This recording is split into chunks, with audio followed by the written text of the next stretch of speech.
21. Whatever you do it for all the glory of God. The title na ito, ipalasad ko tatapad, choose wisely.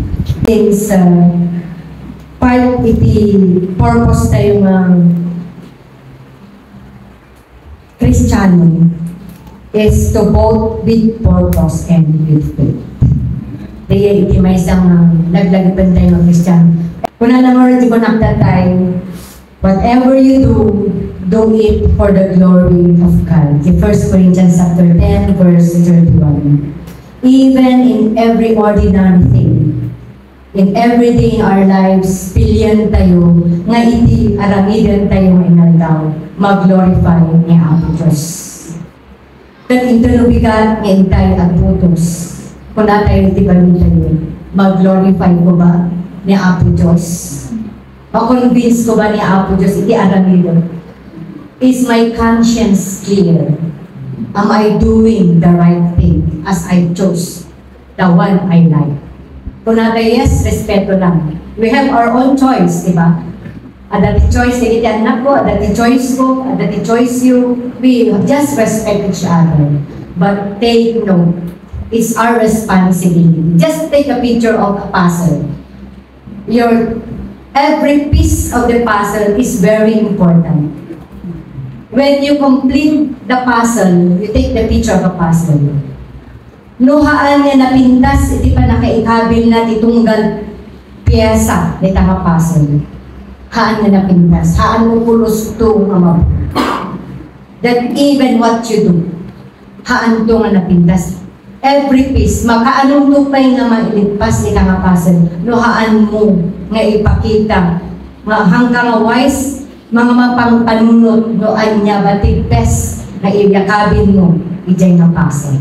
So, that picture itself will tell us to go wisely. There are Bible verses, chapters, nga mabaling tayo nga pag-basean when it comes to choosing. But I only chose two. Nagkitaan tayo niya. What the Bible says about nation and leadership. Kuna na di Psalms chapter 32 verse 12. A nation that honors God is blessed. Blessed is the nation whose God is the Lord, the people He chose for His inheritance. So ay nali-highlight na dito Kitaan tayo niya nga ma-bless iti community, ma-bless iti kalinga, if we really chose who is the best among the rest. There is always God's favor and guidance. No itipilyan tayo at talag kinakulos. We always experience peace, justice, more especially moral strength. No bilyan tayo. Iti mayan nato. Ijay boto tayo. So we have to vote and choose wisely. Just picture out the next generation. Iti talong nga terms na panagtaan na. Dahil yung ibutos tayo. Anya ti mairamigan na itibigyan tayo. Iti naglabas. Awinahan ko nga kitag ang just reality niya. Tinaglabas. There are a lot of crimes. There are a lot of Islamay nga dagiti nababa, the vulnerables, dagiti kakaasi, isuda ti kakaasi lang ta. Dagiti nababa na, isuda lang ta ti nababa na.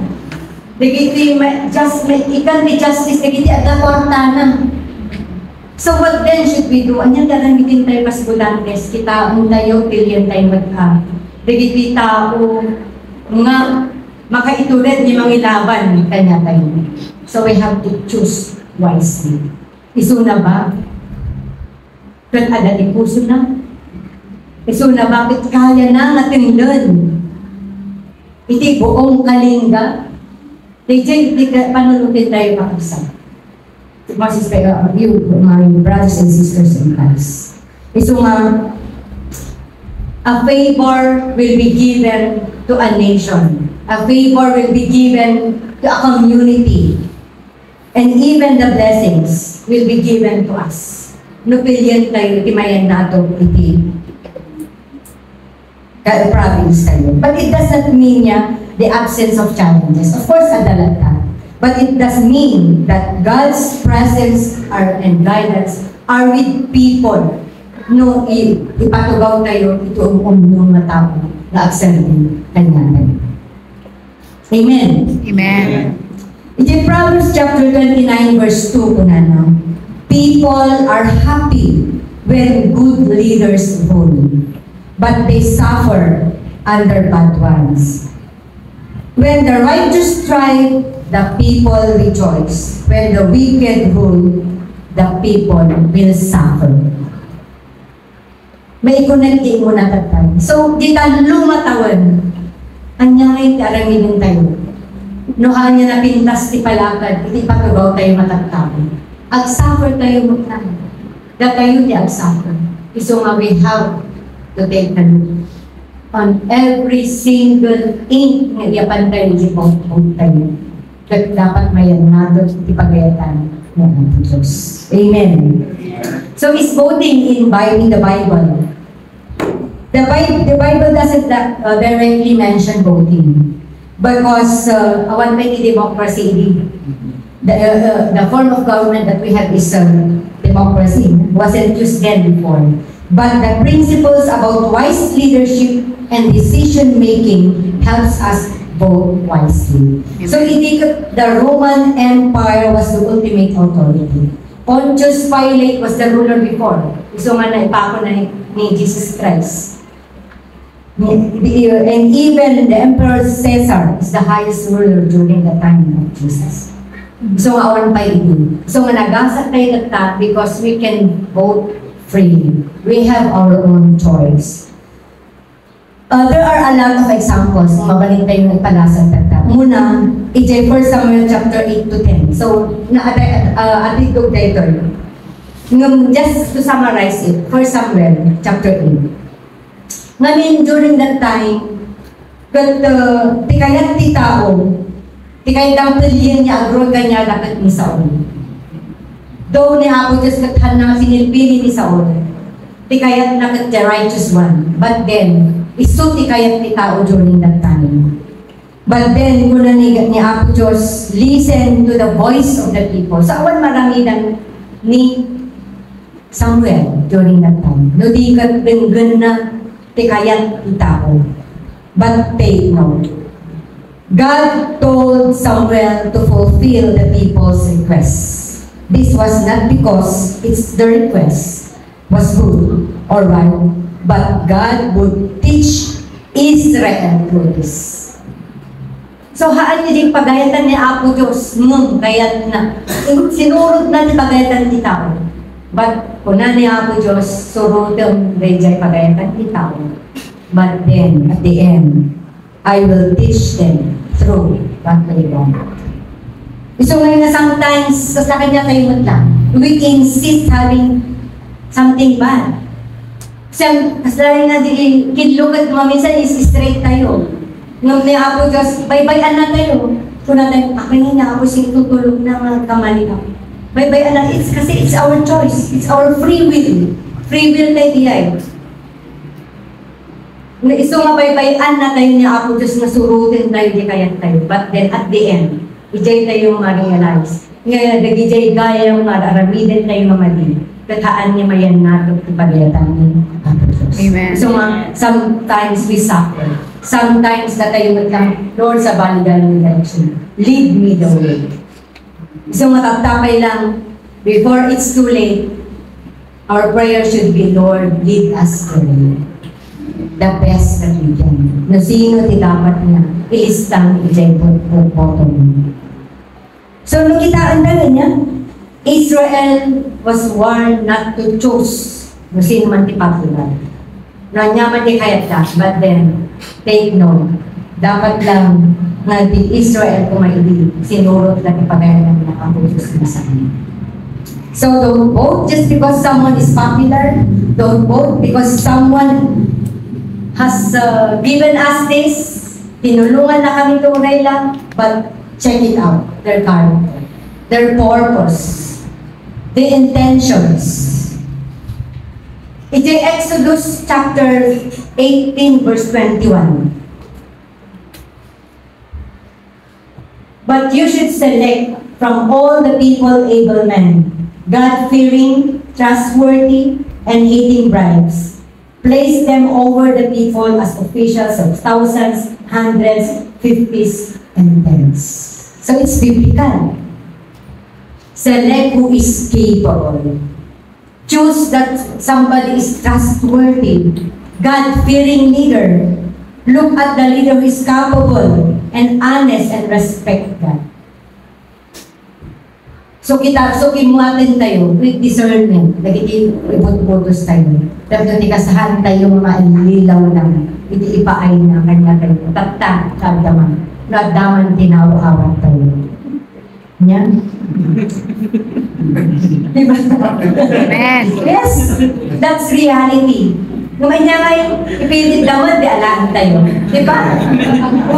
Alaan tayo lang ka, but then, anya ba? Choose your conscience. Ang natitiponsensya ng mga focus. Alam mo na niya nga. Uri amin ikan.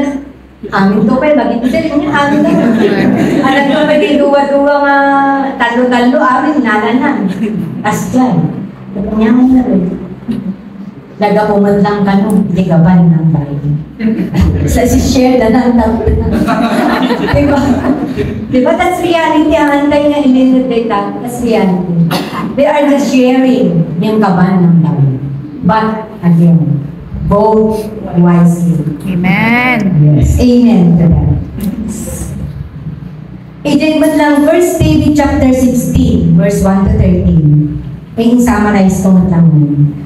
This is now David's initial selection as a king. Ni Apo Diyos actually, hindi pa lang ubing isunan, napiling isunan na king. Gaputan, nakita na, tigalan ni King David.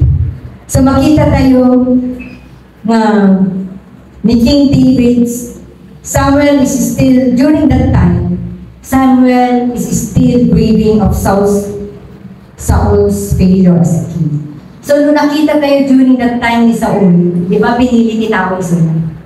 But take note, anya tinarami ni Saul King David. Haan niya yung nagiging kalaban, tinapan na chase na. No, ni King David mismo. Gusto mismo tinapan na binibirong tatlo papatayan na. Nung haan pulos na nag-prosper ni King Saul. Gusto nga ni Samuel is still grieving during that time because of Saul's failure as a king. But God is ready to move on and has located a next king in Bethlehem among Jesse's sons. Gusto ni King David. So we have to vote for leaders with integrity. Integrity ko natin ngayon. Even nobody sees you, you do what is right. Diba? That is, di mo na tayo mapanatay patay. Whatever you do it for the glory of God. Amen. Amen.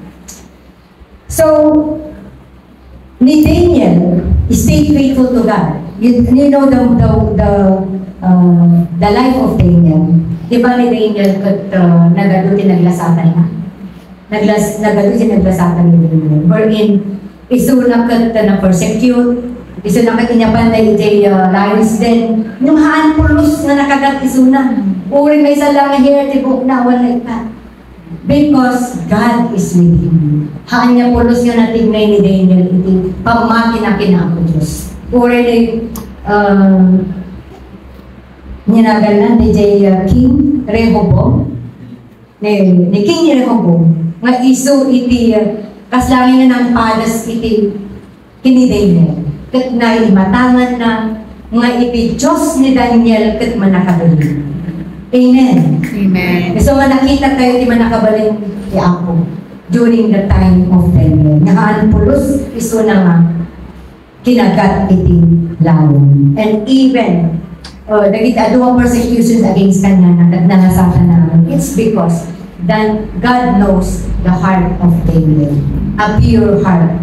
and a faithful heart. Only faithful to God.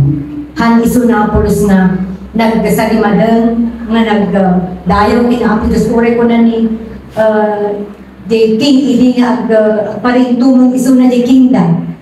The Diyos da, mga pulos nga naano ko yung King David. Ay Daniel. Ni Daniel supposed to be. Okay, next. So if you try to look into the life of Daniel, they plotted against him, but he kept on praying. He kept on praising God. He persistently praised God and served Him, even though He persecuted him. God protected him and preserved and preferred, and he was being preferred by God. Still, God chooses David. That is in Samuel chapter 16, verses 1 to 13. And then last but not the least, but this is the most important thing na kitaan tayo sa Bible.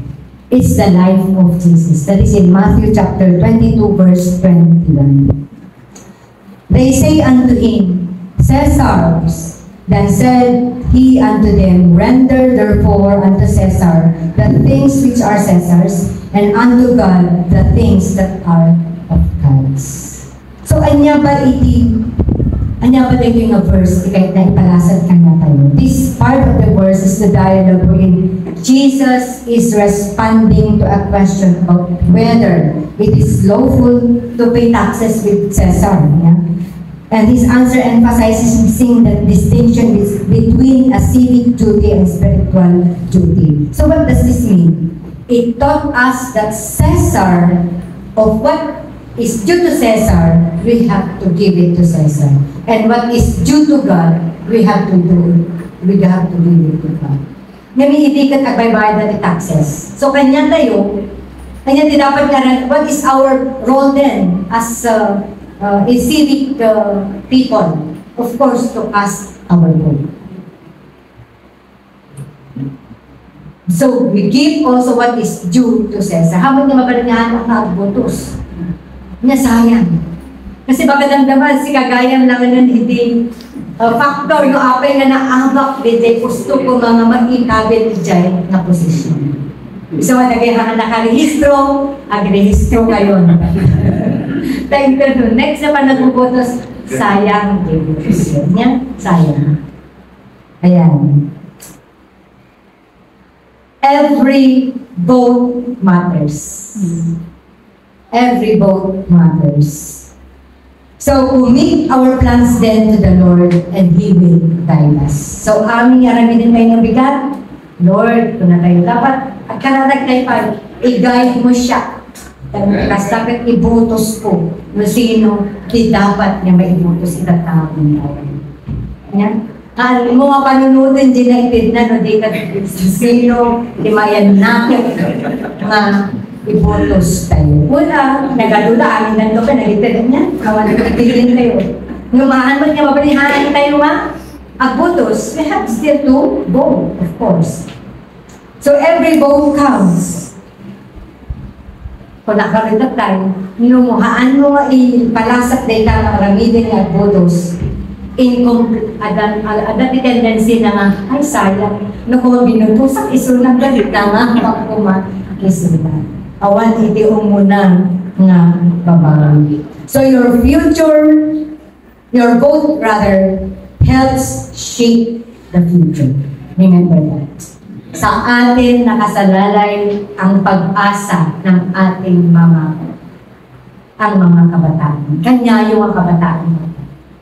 Iso nga, bagay naging nananang yung vote wisely. Nang kaya kagut-butos, mama, vote wisely. Diba? Makatulong kayo kanyan, iti civic responsibility na ibutos tayo no sino di dapat tayo mag-ibutos. So how should Christian vote? Kasano? Be intentional. Be intentional, mo tayo vote with purpose. Vote with wisdom. Vote with faith. Yung wisdom mo natin ganun nalawlawa dahil tamang knowledge lang. Diba? There is an application of what we know. So, dito wisdom. So, ang Buddha yun, anya ti kayat niya ako Diyos, anya ti pagayatan na somebody who is capable, somebody who is trustworthy, somebody who is honest. So, dito ti kayat niya ako Diyos. So, be intentional. We vote with purpose. We walk thoughtfully and be aware of whom we are going to vote. Not as fools, but as wise. Reminds believers to act with discernment, with godly wisdom. And of course, it suggests that most of the time, in every opportunity, using our time purposely and for the good of all, and not for our own good only. You think beyond, and not to think of ourselves. Letter B. Be prayerful before voting. Ask God for guidance. Kung na naman ko na ni Brother Ricky last time, trust in the Lord, the Proverbs chapter 3, 5-6, trust in the Lord with all thine heart, and lean not unto thine own understanding, in all thy ways acknowledge Him, and He shall direct thy path. So, panulutin tayo nakabsat. We always trust God with all our hearts. Urges complete confidence in God, not half-hearted reliance, but wholeheartedly, paay tayo ginaapos, itibiyag tayo. Tamo di kastakat, amin na iti aramin tayo, but mayan nato iti pagayatan. We lean not unto our own understanding. It warns us against depending solely, depending on ourselves. We always have to depend on God. Iti purpose tayo, maabutos, yun iti pagayatan na iti biyag tayo.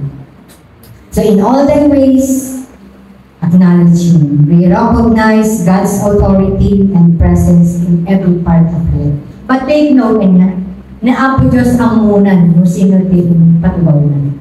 Diba, Pastor? Amunan. Amunan, no sino timayan nato. No man na abang kasi putos tayo, ang sakit, di ba? Kasi lang din, hindi yun nag-i-end ng life, mag-move on tayo. But we have to pray.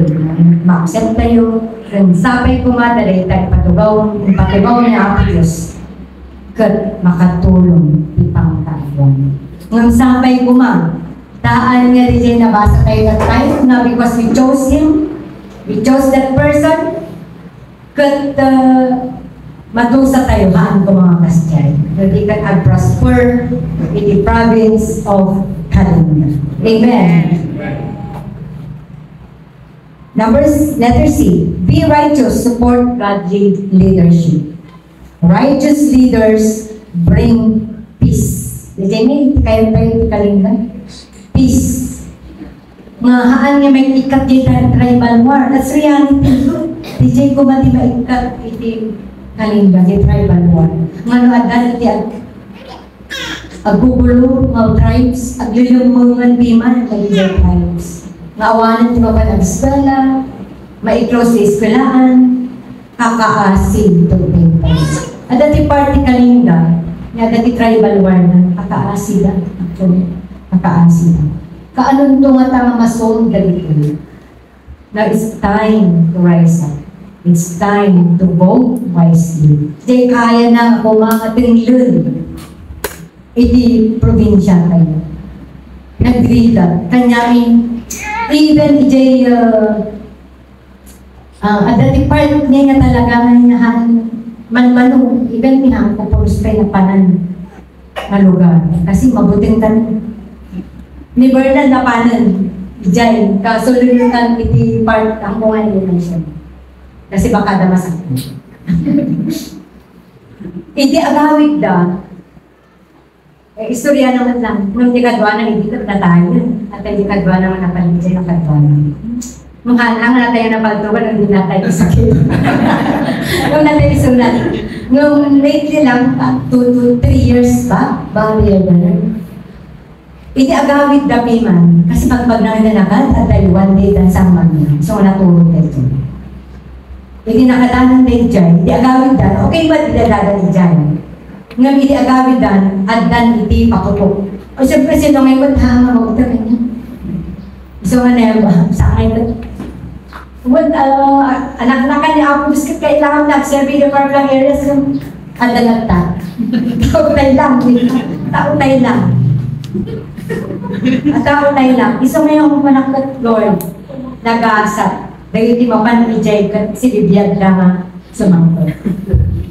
Ngayon, hoping na tatan sapay ko ma. Adan to di kundaway nga di tribal wars tayo. Kat mapuna sir, amen. Amen. Ang kumanti tribal war. Jadi lang legit. We need peace in our community. We need peace. So, your vote counts. My God, next, be faithful witness. Be faithful witness. We are citizens of both earth and heaven. Let your vote reflect your faith. Wala na dito. Ito'y pagiganan tayo ng lugar, this is our place. At paiso ang dito'y madam, that we are citizens, both earth and heaven. So citizen tayo sa heaven, kailangan agbalin tayo nga good citizen, ito'y trabaho tayo. So we have to cast our vote twice. Pasitin.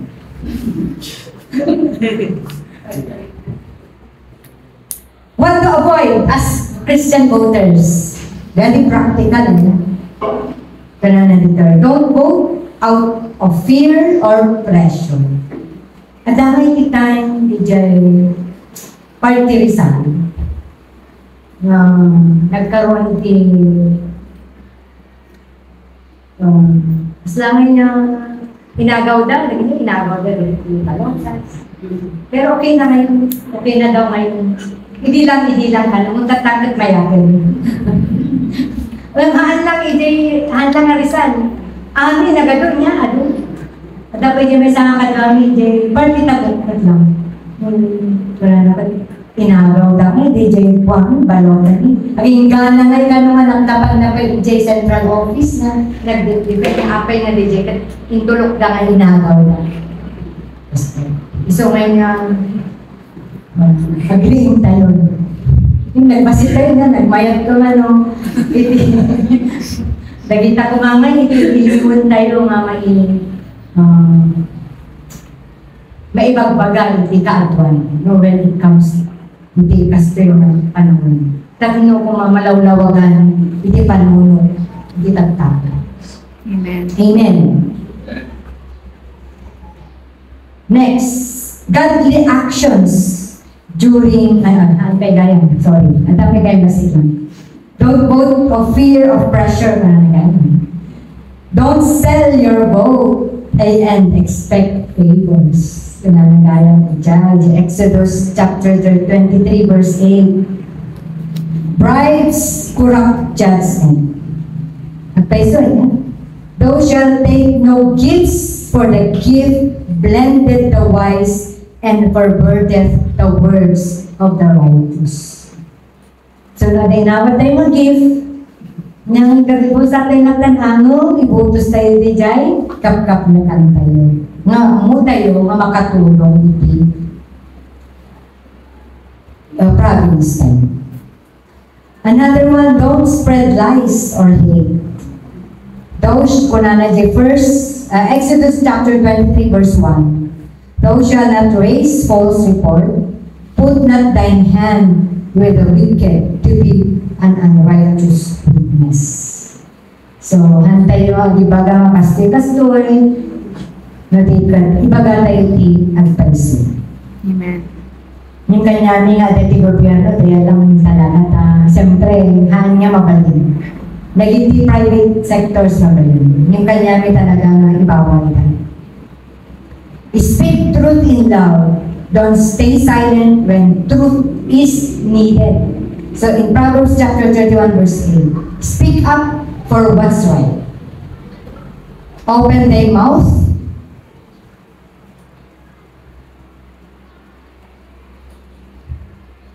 Kunanan Jay. Speak up for who have no voice, for the justice of all who are dispossessed. So speak the truth. Advocate justice. Advocate justice. Kay Jai, i-avoid tayo mga Christian voters. Godly actions before and during and after the vote. Hindi darami din tayo. Of course, number 1, mo tayo na pray. Ask God's wisdom. That's in James 1:5. Sige, iguatay man. Basahin tayo. James 1:5. Now, if any of you lacks wisdom, you should ask God, who gives to all generously and without criticizing, and it will be given to you. Pray. Number 2, discern. In Psalms chapter 119, verse 105, meaning, let us use this scripture to guide us. Let us use this scripture to guide us. Psalms 119, 105.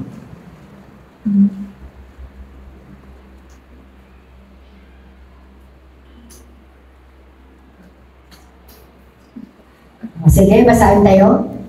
Your word is a lamp for my feet and a light on my path.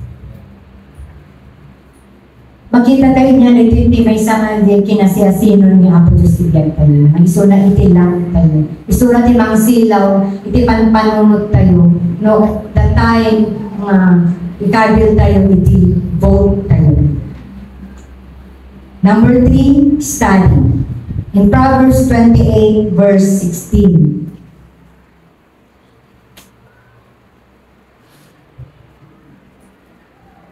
Again, let us read. A leader who lacks understanding is very oppressive, but one who hates unjust gain prolongs his life. Meaning, we should know the character of the person whom we are voting. Study them. Study their actions. Study their characters. Study their whereabouts and everything. And then another one, speak. That is in Colossians chapter 4, verse 6. Let us read. Your speech should always be gracious, seasoned with salt, so that you may know how you should answer each person. So, no kampanya na iti kakabsat, dahil kasla kayo maasin, to support the person whom you are campaigning. Anya, mangdalani. Niya pa rin. And also, you share your views kindly. Hantay mga prejudice nila. Encourage also, that is in Hebrews chapter 10, verse 24. So, kailangan nga mag-encourage tayo lang. Let us part tayo as Christians. Let us read Hebrews 10:24. And let us be concerned about one another in order to promote love and peace. Next, trust. In Daniel 4:17. Tapos lamay ko na tayo na ignorance of law excuses no one. Trust. Daniel 4:17. Where the last day ko yun? Basahan tayo. This word is by the decree of the observers. The matter is a command from the Holy Ones. This is so that we will know that the Most High is ruler over the kingdom of men. He gives it to anyone he wants and sets over it the lowliest of men. Nagmaya tayo na. Keep praying for all our leaders. Ulay no naabak man, mino naabak, busy kaya tayo, we keep praying for them. So nga dapat yan, karkararantay lang tayo during our prayer meeting. Nagiti man yung ulo iti province tayo. Kasi kailangan dati yung nagiti karkararantay. Tatlo na pintas, iti pa nagserbilidad, kaditi, tattao. Amen. Now, tatak ko lang yung ma-realize na kailangan gayang talaga that every prayer we give is very important to our leaders. Very important. Tas tamot lang, the churches tayo. The church tayo. Every prayer na sambitin natin is very important for our church. Amen. Even in our families, every prayer counts. So God is in control, no matter is the result. So, Amen. in 1 Timothy chapter 2, verse 1 and 2, muna na, keep praying for all leaders. As a conclusion, muna na, righteousness lift up a nation. Muna na ijay Proverbs 14:34. Proverbs 14:34. So let us pray, vote, and trust God.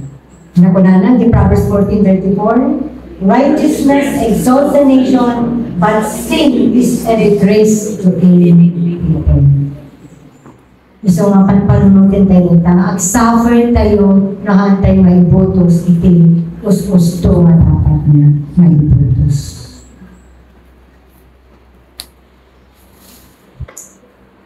It is 2 Chronicles chapter 7, verse 14. Prayer brings healing to the land. Kitang tayo. Una ng Jai. And Let us read. And my people who are called by my name humble themselves, pray and seek my face, and turn from their evil ways, then I will hear from heaven, forgive their sins, and heal their land. Amen. I-heal ko man yung Apo Diyos, iti Kalinga province. Sa ado, dagiti pagkapuyan tayo, ado, dagiti bana na kailangan tayo ikatin ko man. Especially po Valley, Negrita. Rampant na, pero kailangan na balin tayo ma-wise voters. And of course, the last one, but not the least, James chapter 2, verse 17. Faith without action is not enough. In the same way, let us read. In the same way, faith, if it doesn't have works, is dead by itself. Iso nga ti pangmati tayo haan na ko mga ma-overcomean, nag-iso-liso. Let us pray boldly, vote wisely, trust God fully, let your voice and vote reflect God's heart for justice, peace, and righteousness. Amen. Hallelujah.